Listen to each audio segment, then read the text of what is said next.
Good morning, everyone. Once again, I am here with chapter number 4.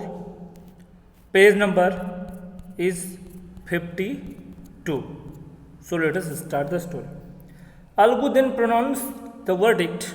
Jummal Sheikh, the considered opinion of the Panchayat is that you can afford to pay your aunt a monthly allowance from the profit that her property fetches you.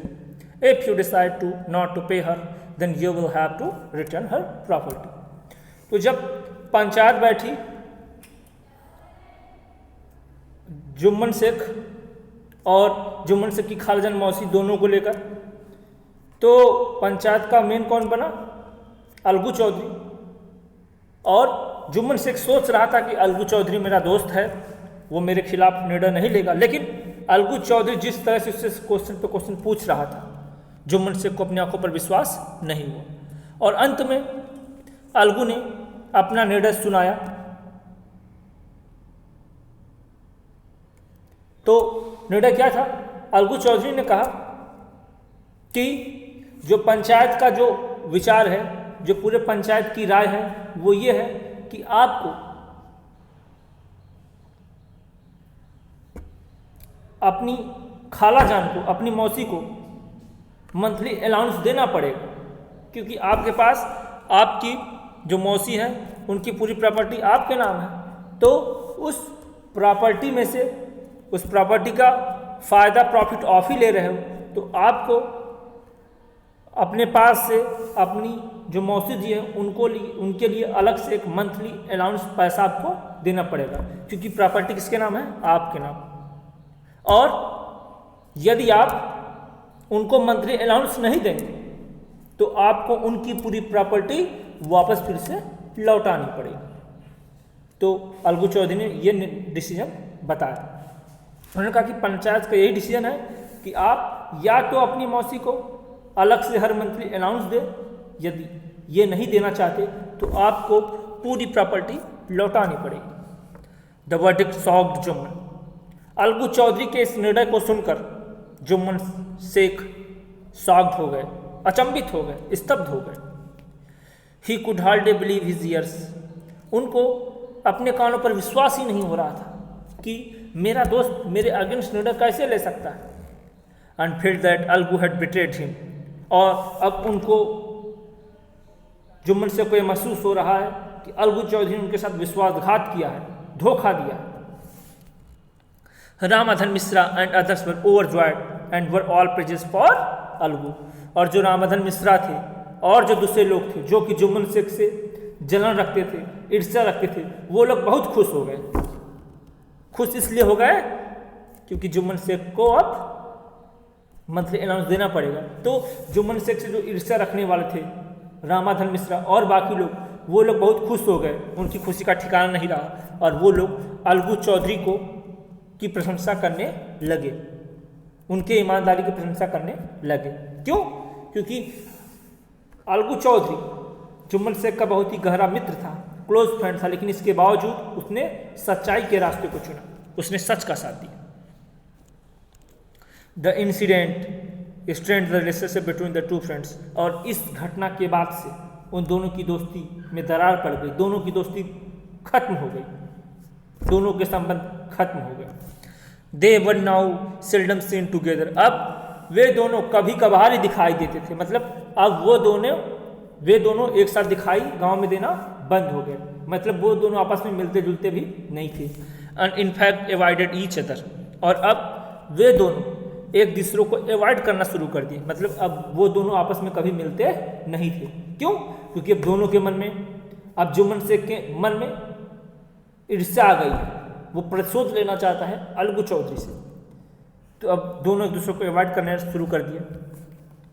Jumman thought of nothing accept how he could avenge this humiliation. अब जुम्मन शेख भी सोच रहा था कि किस तरीके से मैं अपने सम्मान का बदला लूँ। जुम्मन शेख भी मौके की तलाश में है कि कब मुझे अवसर मिले, कब मौका मिले कि मैं अलगू चौधरी से बदला लूँ। He did not have to wait long. और जुम्मन शेख को इसके लिए ज़्यादा लंबा इंतजार भी नहीं करना पड़ा। Soon enough an opportunity presented itself. और बहुत ही जल्दी जुम्मन शेख को वो अवसर मिल गया जिस अवसर की फिराक में वो था, जिस अवसर की तलाश में था। वो किस अवसर की तलाश में था? जुम्मन शेख अलगू चौधरी से बदला लेना चाहता था, क्योंकि उसने निर्णय उसके पक्ष में न देकर उसकी मौसी के पक्ष में दिया था। तो जुम्मन शेख मौके की तलाश में था और संयोग से उसको मौका भी मिल गया।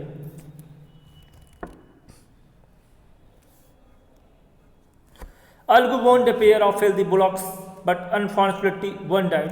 तो जो अलगू चौधरी था उसके पास दो बहुत ही अच्छे किस्म के बैल थे। बैल का एक जोड़ा था, मतलब उसके पास दो बैल थे और बहुत ही हट्टे कट्टे तगड़े थे, और दुर्भाग्य से उसमें से एक बैल की डेथ हो जाती। अलगू चौधरी जो कि दो बैल का मालिक था, उसके पास दो बहुत ही अच्छे किस्म के बैल थे, जिसमें से दुर्भाग्यवश एक बैल की डेथ हो जाती है। Having no use for the other bullock, she sold it to Samju Sahu, a cart driver, who promised to pay the price after a month। तो अलगू चौधरी के पास दो बैल था और उन दोनों बैल से अलगू चौधरी अपने खेत की जुताई ये सब किया करता था। लेकिन जब एक बैल मर गया तो अलगू चौधरी ने सोचा कि अब एक बैल का मैं क्या करूँगा, एक बैल रखने से कोई फ़ायदा नहीं। तो अलगू चौधरी ने वो बैल समझू साहू को बेच दिया, जो कि कार्ट ड्राइवर था, जो कि यही बैलगाड़ी चलाता था, घोड़ा गाड़ी चलाता था। तो उन्होंने क्या किया, अलगू चौधरी ने वो जो अपना एक बैल बचा था, उन्होंने वो जो समझू साहू जो बैलगाड़ी चलाता था, जो कार ड्राइवर था, उसको उन्होंने क्या किया, दे दिया।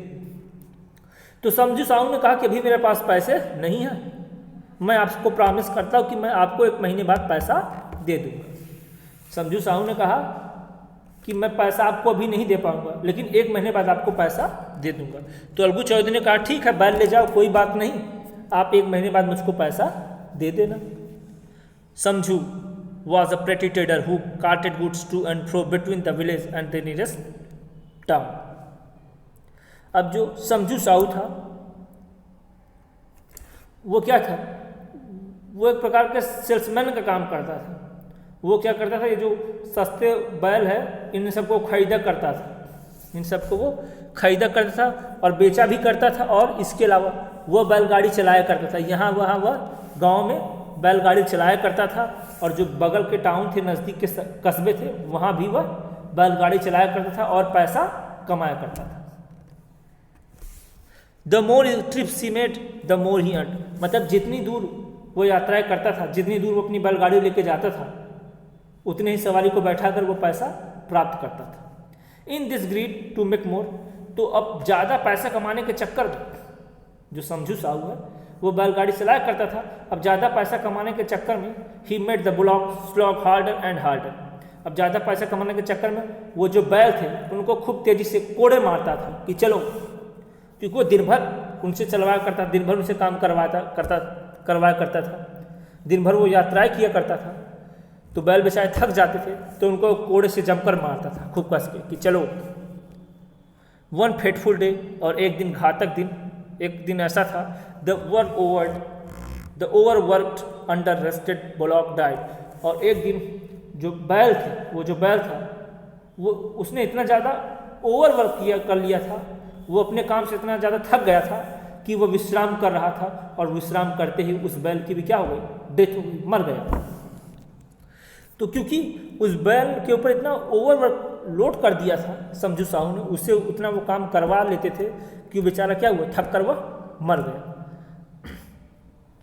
सेवरल मंथ्स लेटर, कई महीने बाद, when Algu asked for the price of the bullock, तो कई महीने बाद अलगू चौधरी ने समझू साहू से कहा, तुमने तो कहा था 1 ही महीने बाद मैं बैल का पैसा दे दूंगा, कई सारे महीने बीत गए, पैसा कब दोगे, पैसा दो। All that Samju Sahu was prepared to do was to offer Algu his own bullock on loan for 2 months। तो अलगू चौधरी ने समझू साहू से कहा कि भाई, मैंने आपको जो बैल बेचा था कई महीने पहले, उसका पैसा कब दोगे, आपने 1 महीने कहा था, उससे ज़्यादा समय हो गया। तो समझू साहू प्रिपेयर्ड होकर उसने कहा कि मैं आपको अपना बैल 2 मंथ के लोन पे दे सकता हूँ, मैं आपको पैसा तो नहीं दे सकता, लेकिन मैं आपको अपना बैल 2 मंथ के लोन पे देने के लिए तैयार हूँ।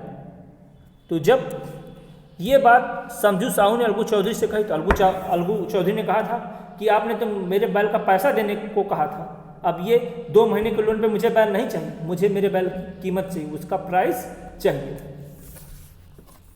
After a good deal of quarrelling between the parties, अब दोनों में बहुत झगड़ा हुआ, बहुत कहा सुनी हुई, वाद विवाद हो गया समझू साहू और अलगू चौधरी के बीच में। The villagers advise them both to resolve the matter before the panchayat, तो गांव वाले ने दोनों को सलाह ये दी कि वो दोनों पंचायत के सामने जाए और अपने मैटर को रखे। गांव वालों ने दोनों को सलाह दिया कि अब पंचायत ही इसका निर्णय करेगी, तो आप दोनों पंचायत के पास जाइए और अपने मामले को रखिए। आज यहीं तक, थैंक यू एवरीवन।